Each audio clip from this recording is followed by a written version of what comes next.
Good morning everyone. Hope you all are well and safe. So as you remember that I said that today we will start our 11th chapter, that is what? The proposal. Firstly, I will tell you about the characters which we are going to read in the story. So Stepan Stanovich Chubukov is a landowner. Natalia, his daughter, age 25. Lomov, a neighbor of Chubukov, a landowner. Meadows, a debatable topic between Natalia and Lomov. Burnt marsh, land of Chubukov. Birchwoods, woods of Chubukov.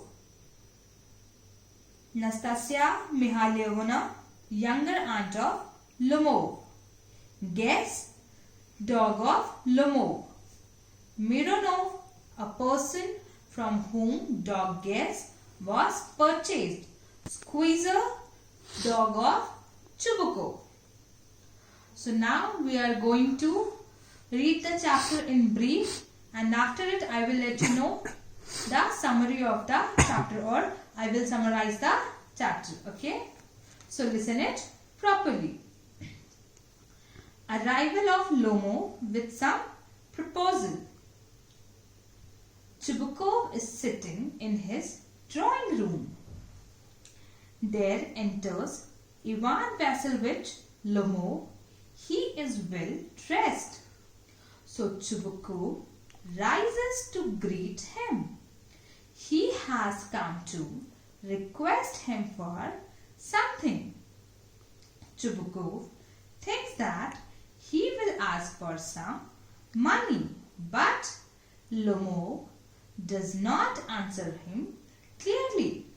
Chubukov asks him to be clear in his aim. He requests that he has come to ask the hand of his daughter Natalia in marriage. Chubukov becomes happy and embraces Lomov. He gives his blessings as well. Chubukov goes to call Natalia. Lomov is alone. He starts thinking about himself, his age and heart palpitations, etc.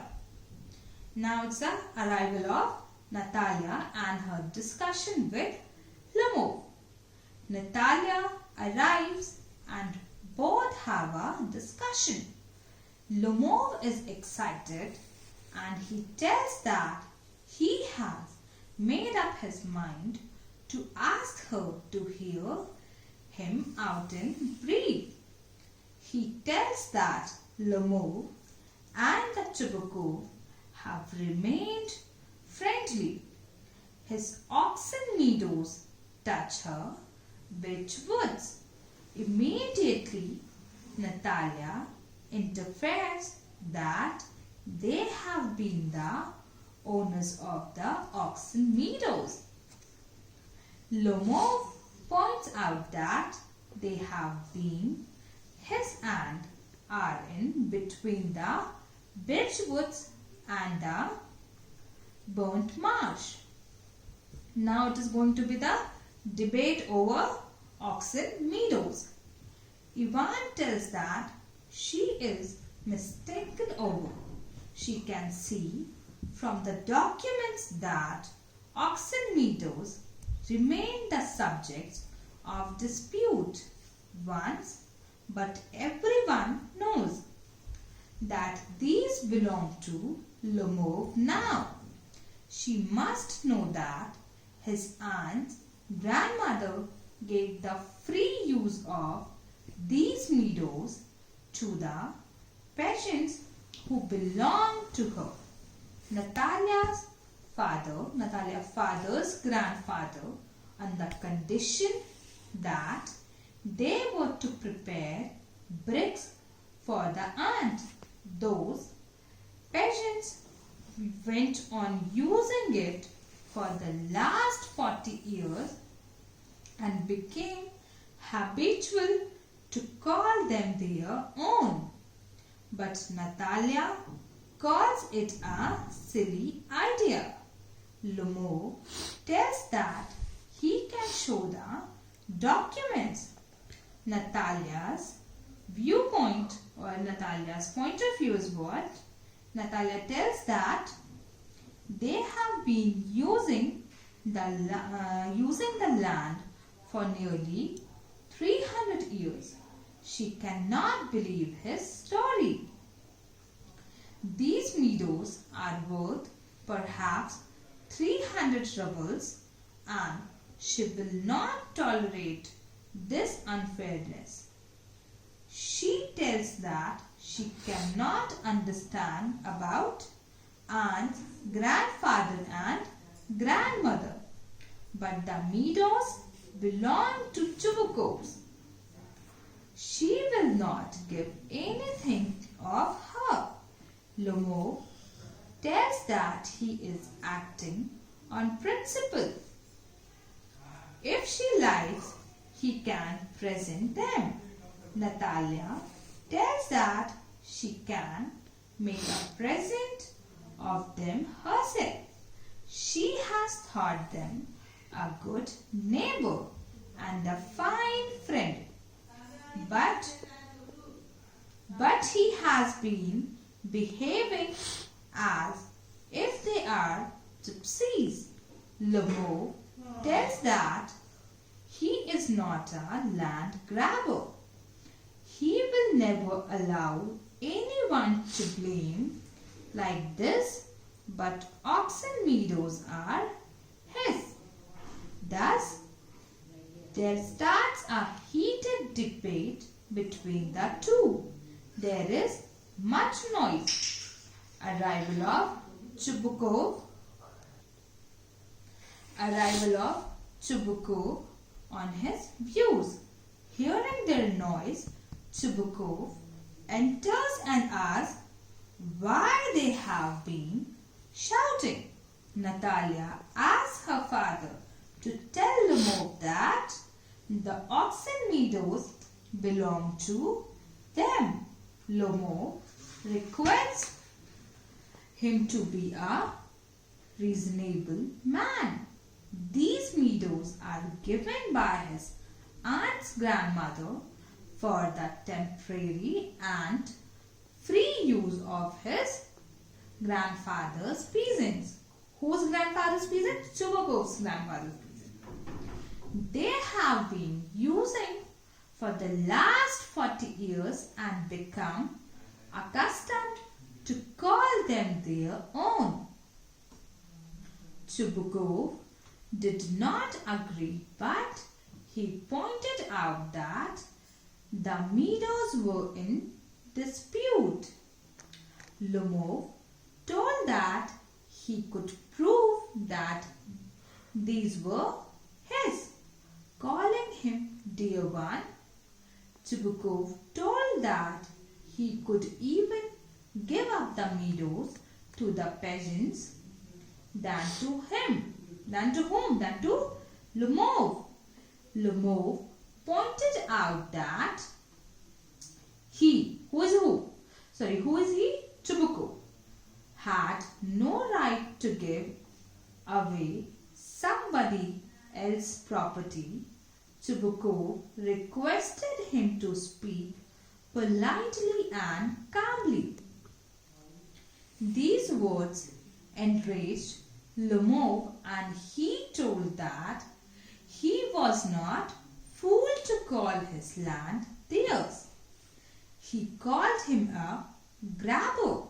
Natalia told that these oxen meadows won't be given up, threatening by Lomov. Lomov threatened that he would go to the court and show them the reality. Chubukov blamed the family of Chubukov for various reasons. Lomov goes to the door and Chubukov warns him never to set foot in his house again. Natalia calls Lomo a rascal and a monster, etc. Chibuko called him a blind hen who had come to make a proposal. Chibuko told that he had come to propose her. Wailing of Natalia. Hearing these words, Natalia falls into an easy chair and wails.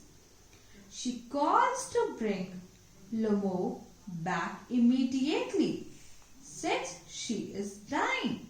She starts wailing. Chibuko runs to bring Lomo back. There enters Lomo. Seeing him coming back, Chibuko tells Natalia that she will talk to him herself. Then Chibuko leaves the house. Now talk of Lomo and Natalia. Lomo tells that his heart is palpitating, and soon Natalia feels sorry and tells that oxen meadows have been the property of Lomo's. She requests him to sit down and talk something else. Then Lomo tells that his dog Guess has gone lame. His leg must have been bitten by some other dog.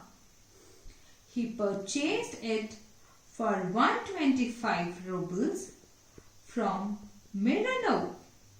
Natalia tells that her father purchased Squeezer for 85 rubles. Lomo tells that Squeezer is better than Guess, but he is overshot, that is a bad hunter. Even its lower jaw is shorter than upper. Both discuss more facts about these dogs. Natalia said that Squeezer is 100 times better than the silly Guess. Immediately, Lomo told not to discuss such facts as his heart was palpitating. There enters Chibuko and asks what has been the matter. Natalia asks her father which is better one, Squeezer or Guess. Now Chibuko's pleading. Chibuko told that it was no use arguing and blaming. In between, Lomo tells that his foot has gone to sleep. Natalia points out that her heart is under trouble. So many other talks go on, but Lomo's fall into an armchair. A doctor is called for. Natalia asks her father what was happening to Lomo. She too falls into an armchair and calls for a doctor. Chibuko is deeply troubled. Natalia wails and tells that Lomo is dead. Suddenly Lomo moves and drinks some water. Chibuko tells them to get married very soon. He puts Lomo's hand into his daughter's hand. She is smiling. He gives them his blessings. He asks them to kiss each other. They kiss each other. Natalia says that she is happy. Chibuko tells that he is free from a heavy weight on his shoulders. Chibuko advises them to start their family. He blesses them. Now I'm going to summarize the chapter. Okay. The curtain rises. The curtain rises with the Lomov entering his neighbor Chubukov's house, fully dressed up in his evening attire. Chubukov is surprised to see him well dressed and asks him the occasion. Lomov reveals that he had come to make a request. Chubukov anticipates that he must have come to ask for money, which he doesn't intend on giving. On being revealed that Lomov had come to ask for Chubukov's daughter, Natalia's hand in marriage, Chubukov gets filled with excitement and leaves to call Natalia. Lomov is a 35-year-old gentleman who suffers from palpitations, gets upset very easily and doesn't sleep well. He thinks it is the best age for him to get married, and he is happy that he has his mind made up about Natalia. According to him, Natalia is average looking and a good housekeeper. When Natalia arrives, Lomov begins the conversation about how grateful and glad he is that both their families are on good terms since the very beginning. While continuing to talk about his land, he somehow mentions about Oxen Meadows, which earlier was a disputed property but is now his. Natalia couldn't believe a word he was saying because she believes that Oxen Meadows belongs to her family.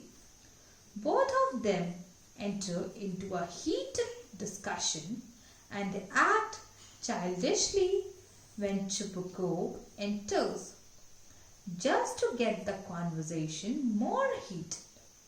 They shout and scream while Lomov suffers from extreme pounding of the heart, a side pull and a numb foot. They throw Lomov out of the house and continue cursing him.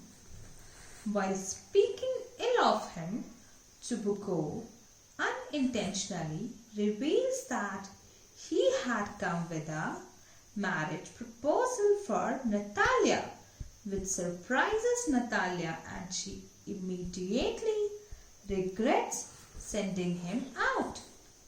She tells her father to bring him back immediately, and Chubukov curses himself on being a father of a grown-up daughter. When Lomov returns, Natalia tries to deviate to another topic and start talking about shooting. Somehow they enter into an argument involving their dogs. Natalia feels that Squeezer is better than Lomov's dog. Guess. They continue arguing when Chubukov enters the scene only to make the situation worse once again. Everyone gets hyper and Lomov finally falls due to his palpitations. Even then, the cursing continues.